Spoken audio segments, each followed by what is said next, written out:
Did the Backroom start this new trend? Because anytime I go online nowadays, all I'm seeing is these internet horror series being turned into real productions. There's a ton of examples, which I'll flash up right here. What's going on? To answer our question, we first need to answer, what is internet horror? What we, and I think most people would consider an internet horror, is an online series or story that's just told through any form of like online media. So anything like ARGs, creepypastas, SCPs, all those are internet horror. Which means I also would not consider anything like Five Nights at Freddy's or Iron Along actually part of the internet horror trend, as they were based on video games, and we're looking for specific characters from internet horror, not so much as just the theme, like I Saw the TV Glow or We're All Going to the World's Fair. Both great movies, but not what we're talking about here. So what was the first example? Well, there's actually two movies that came out at around the same time, and they both featured the exact same character, Slender. We all know him, we all love him, I think. Mostly. The first example is a little lesser known. It came out in 2015 called Marble Hornets Always Watching. This is based off of an internet series called Marble Hornets. This was actually released in theaters and performed very poorly.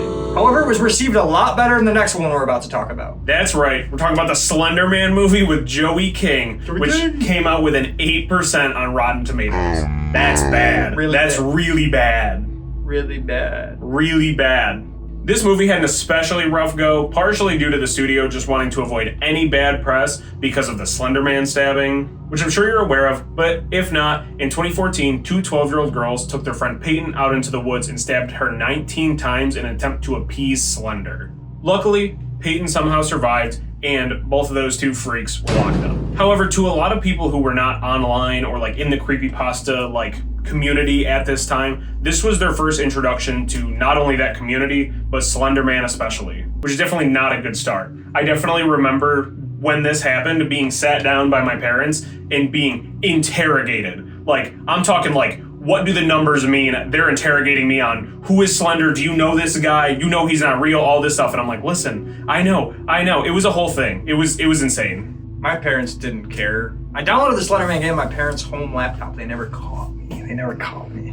Running around at 3 frames per second. I remember actually on my iPod. Old diaper.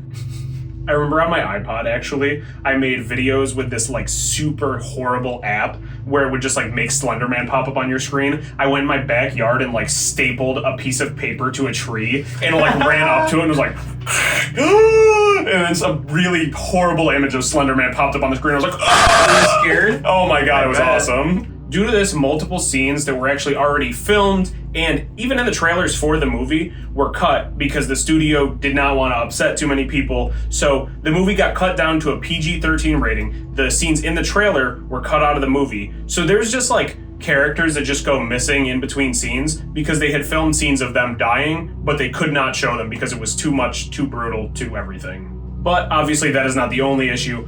Obviously, the writing and acting were absolutely horrible. It actually got Jazz Sinclair, who you probably know from Gen V. She's Marie from Gen V, the main character. She was actually nominated for the Worst Supporting Actress that year at the Razzies. She didn't win, but... And from what we can tell, there was a huge gap between Slender and now where no big internet horror movies were being made in the mainstream. There are a lot of similarly styled movies like I Saw the TV Glow, We're All Going to the World's Fair, Skinamarink. They have the same vibe and feel of an internet horror story, but they're not based on one exactly. So the demand just kept growing and growing. Internet horror was having a renaissance. ARGs got way more popular, creepypastas came back into the mainstream, and then The Backrooms was announced.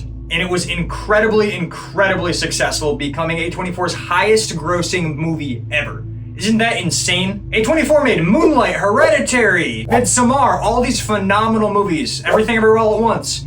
And Backrooms is still the highest grossing movie. That is an insane feat coming from internet horror. So now all the studios that were waiting to see how Backrooms performed before they actually made their announcements started rolling them out immediately. As soon as they saw those numbers, they were like, okay, by the way, Warner Brothers had entered and won a bidding war to the rights to make a movie for Siren Head, which is going to be directed by Brian Duffield and written by Zach Kreger. That Zach Kreger coming right off of Barbarian and Weapons and now Resident Evil in a couple of months. Mm-hmm. Amazon and MGM won a bidding war to the rights for the Mandela catalog, which is going to be produced by Steven Spielberg. Yeah, that one. Yeah, the Steven Spielberg you're thinking of. Not the other one you're thinking of. Yeah. The guy that works at Costco that looks just like Steven.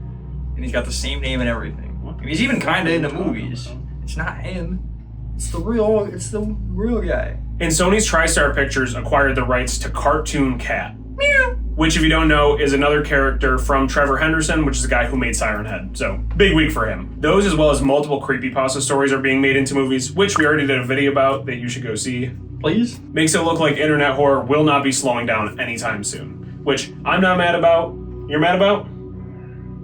All right, he's a little mad about. I'm pissed. He's really pissed off. I want them to make more aquatic horror movies, like Finding Nemo, except like Nemo got kidnapped, like taken, but it's Finding Nemo, and the sea turtle's not high on weed, he's high on meth, and he's bad, and he's got a face tattoo. And it's like super. There's actually been a lot of shark horror movies coming out lately. No, but I want him to be under the sea. So to answer our question, did the Backrooms start this trend? It's definitely accelerated it. I think it would have happened without the Backrooms, but the fact that the Backrooms came out and was so successful, it really just sent everything into a spiral.